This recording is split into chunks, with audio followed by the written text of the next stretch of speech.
So hello again. It's a busy old week for me, if I'm being honest. It's one of only 2 weeks every year that I open up my Finding Clients Masterclass to enroll new students, and it tends to be a bit stressful as new students are onboarded. They've got lots of questions, which is why I only do it a couple of times a year. I created the course because many freelancers and agencies I meet are throwing out blog posts and social media updates onto the web, hoping to win business from them.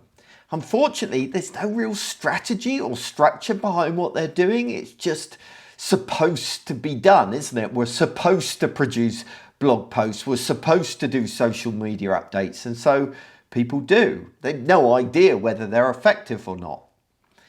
Not that this kind of behaviour is unique to agencies and freelancers. I see those in-house suffering from similar problems. People carry out activities repeatedly simply because they think that's what they're supposed to do. Nobody ever stops to ask if these activities are worth it or effective. Take, for example, a web team I worked with at a large university. Every month they spent ages preparing analytic reports for all the various departments, schools and faculties. It was incredibly time consuming, and when I looked into it, only a few people actually ever read them. It provided no organisational benefit. So I suggested replacing those reports with a dashboard that included a leaderboard ranking the various groups against one another based on important digital metrics such as conversion, engagement and usability. And immediately departmental heads wanted to know why they weren't ranking higher than one of the other departments and started asking the web team to improve the metrics. And suddenly budget appeared, resources were allocated, internal politics were overcome, and as a result, the quality of the university's digital footprint improved. You see, we all tend to just go through the motions, not really thinking about our effectiveness. And, to be fair, I'm no different.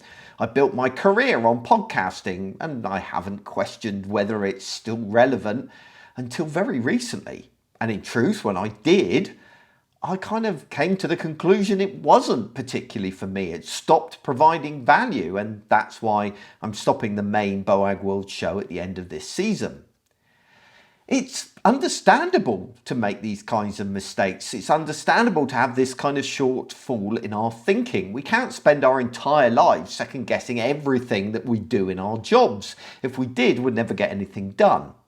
However, it is sensible to every now and again go through a period of challenging what you're doing and whether there are better uses for your time. Do you produce personas for every project that you work on simply because that's the thing you're supposed to do, rather than whether they're actually helpful to you or not? Does asking a client to approve a mock-up actually lead to smoother projects, or does it just create other problems? Do we actually need a design system when we're working on a relatively small site, or are we building it because we read somewhere that it was a good idea? Are you posting a piece of content online because it's going to lead to more sales, or are you simply doing it because there's an expectation internally that you should be?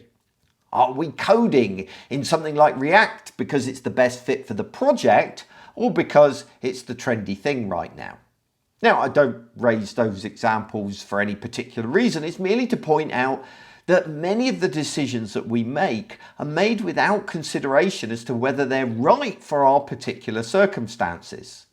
At the heart of the problem is that we equate busyness with productivity, which is simply not true. I know many teams that are working flat out, being stretched beyond tolerable limits, and yet the value that they're generating either for their clients or the organisation for which they work is actually minimal. In my opinion, success is not about hustling, as Gary Vaynerchuk puts it. You can't simply do more of something and be ensured of success. You have to be doing the right things that provide the maximum benefit, and that means focusing on what you're outputting, not the amount of effort you're inputting. So, my challenge for you this week is to spend the next week questioning everything you're doing and asking whether there is better uses of your time and whether you could achieve the same goals in a more effective way? I would love to hear what you have to say about that, how that works out for you. So drop me an email to paul@boagworld.com.